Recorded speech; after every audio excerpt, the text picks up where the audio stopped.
वर्ष पूर्ण झालंय आणि पृथ्वीराज चव्हाण म्हणतायत की मराठी पंतप्रधान या ठिकाणी पाहायला मिळतील. नाही, बाबांना अनेक वेळा अशी स्वप्न पडतात वेगवेगळ्या प्रकारची, पण मी तुम्हाला एक सांगतो, आपण हे लक्षात ठेवा, या देशाचे प्रधानमंत्री माननीय नरेंद्र मोदीजी अतिशय उत्तम काम करत आहेत. या देशामध्ये त्यांच्याबद्दल प्रचंड प्रेम आहे. ज्या पद्धतीनं देशाला ते पुढे नेत आहेत असं कोणीच करू शकत नाही, हे आपण सगळे जाणतो. आणि सगळ्यात महत्त्वाचं, मोदीजींची तब्येत उत्तम आहे, कार्यक्षमता 40 वर्षाच्या व्यक्तीला लाजवेल अशा प्रकारची आहे.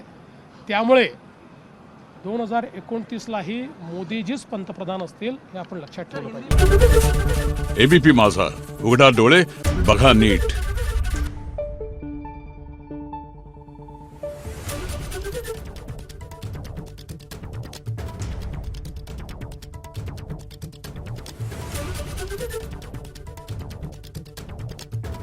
Thank you.